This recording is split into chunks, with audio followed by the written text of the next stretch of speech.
Hello friends, कैसे हो आप सब। उम्मीद करती हूँ कि आप सब लोग बहुत अच्छे होंगे। अन्नपूर्णा दिव्य चैनल में एक बार फिर से मैं दिव्या आप लोगों का बहुत बहुत स्वागत करती हूँ। दोस्तों, आज के वीडियो में हम लोग एक सास बहू की कहानी को सुनेंगे। उम्मीद है कि ये कहानी आप लोगों को जरूर पसंद आएगी।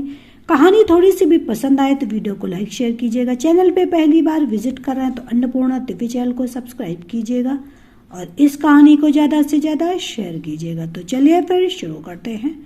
अरे मेरी रानी बिटिया, आज कितने दिनों बाद मायके की दहलीज लागी है। इस घड़ी के लिए तो जैसे मैं तरस ही गई थी।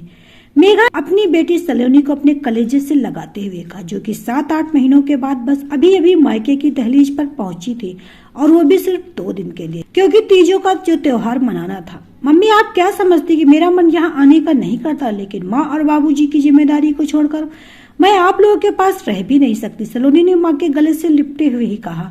हाँ मेरी बिटिया, इस बात की तो खुशी मुझको और तुम्हारे पापा दोनों को ही, क्योंकि तुमने अपने सास ससुर को बिल्कुल अपने मम्मी पापा के ही समान स्नेह और सम्मान दिया है। मेघा बड़े दुलार से सलोनी के गालों को चूमते हुए बड़े स्नेह से बोली। मम्मी, अब आप ही बताइए, जब आपके जमाई जी देश की नौकरी करेंगे तो मेरा भी तो दायित्व बनता है कि माँ और बाबूजी की देखभाल करने का। अगर मैं उनकी देखभाल नहीं करूंगी तो आखिर कौन करेगा।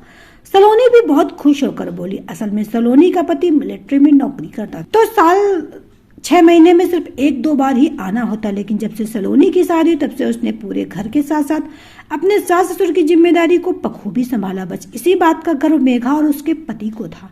अच्छा मम्मी, ये बताइए कि गौरी का क्या हाल। वो भी तो तीजों पे आई होगी, उसकी तो पहली तीज है ना। क्या बताऊं, उसकी शादी में भी नहीं शामिल हो पाई। बड़ा मन था आने का, लेकिन कोई बात नहीं, अब उससे मिल लूंगी और उसकी सारी शिकायतें दूर कर दूंगी। सलोनी ने अपनी बचपन की बहुत ही पक्की सहेली गौरी के बारे में अपनी मम्मी से पूछा। सलोनी और गौरी की दोस्ती मोहल्ले के साथ साथ पूरे स्कूल में मशहूर थी, क्योंकि हम उम्र होने के कारण दोनों की पढ़ाई लिखाई भी साथ साथ ही हुई थी। बस सलोनी की शादी घर और वर मिल जाने के कारण गौरी की शादी से 2 साल पहले हो गई थी।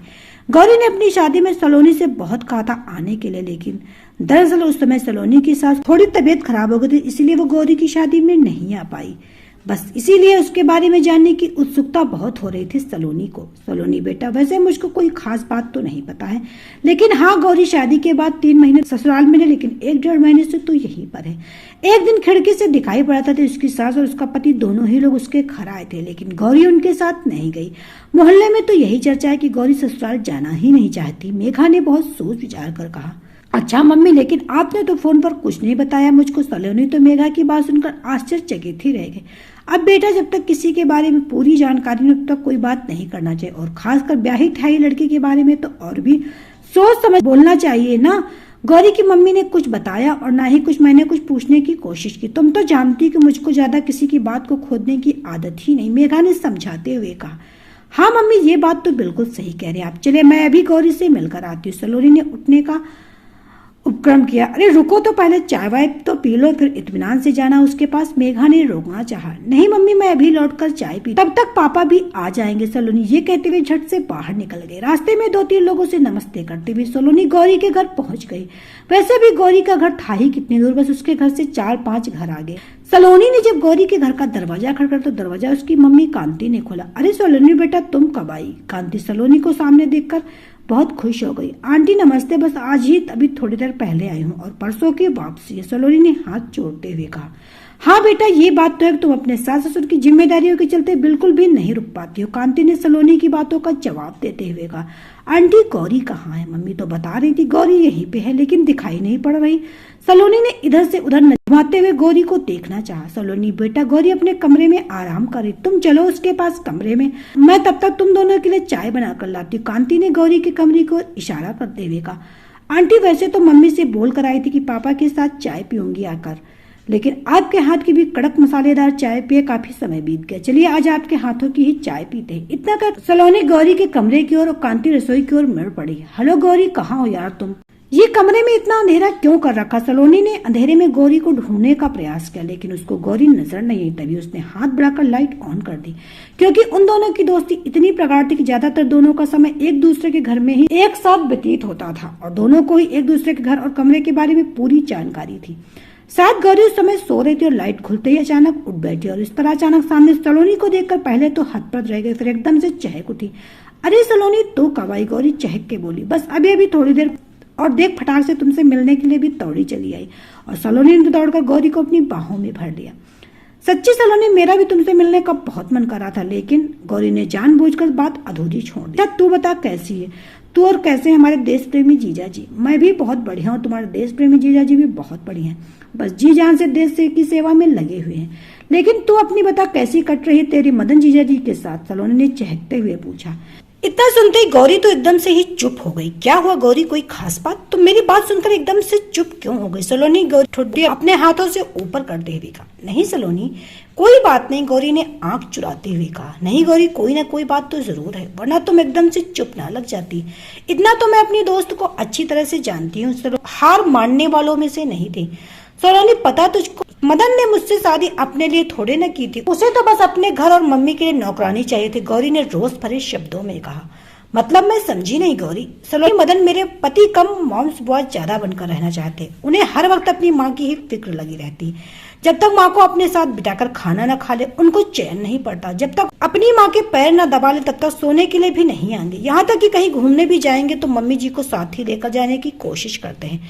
मम्मी का ख्याल रख, मम्मी के लिए ये कर देना, मम्मी के लिए वो कर देना। उनको तो बस अपनी मम्मी चारों तरफ दिखाई पड़ती, मेरी तो उनको जैसे कोई परवाह ही नहीं। गौरी चिनकते हुए सारी बातें कह रही थी।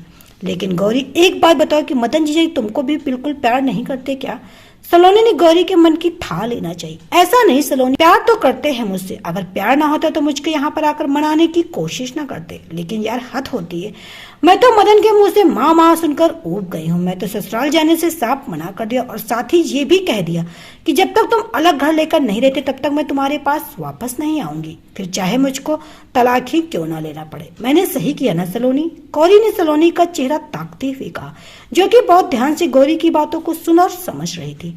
गौरी, तुमने बिल्कुल गलत किया। क्या शादी के बाद बच्चों का माँ से लगाव समाप्त हो जाता है? क्या पत्नी का रिश्ता निभाने के लिए वो अपने जन्मदाता से मुंह मोड़ ले? तुम्हें फोन करके बताती थी कि मदन की माँ ने अकेले माँ बाप बनकर बड़ी कठिनाइयों से दूसरों के घर में खाना बना बनाकर पाला पोसा है, तो क्या जब सुख के दिन आए तो उनसे नाता तोड़ ले? अगर मान ले कि तन और मन से उनकी सेवा और देखभाल करता है तो क्या वो उनकी सेवा और देखभाल से अपना मुंह मोड़ ले? मेरे हिसाब से तो तुम बहुत बड़ी गलती कर। गौरी, कल को तुम्हारे बच्चे भी होंगे, उनके साथ तुम्हारी भावनाएं भी जुड़ी होंगी और वो लोग तुम्हारे साथ ऐसा करेंगे तो कैसा लगेगा?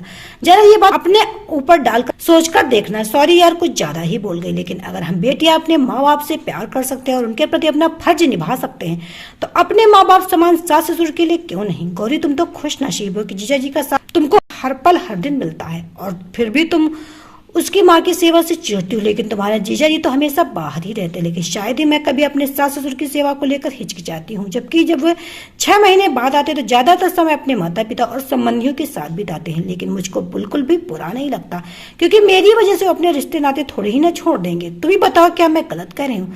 सलोनी शायद और भी बहुत कुछ कहती, लेकिन तब तक कांति उन दोनों के लिए चाय नाश्ता लेकर आ गई। सलोनी, बेटा, हम और तुम्हारे अंकल जी भी इसको समझाने का प्रयास करते, लेकिन ये सुनना ही नहीं चाहता। भगवान करे इसको तुम्हारी बातें समझ में आ जाए। कांति दुखी होकर बोली और चाय रखकर वापस चली गई।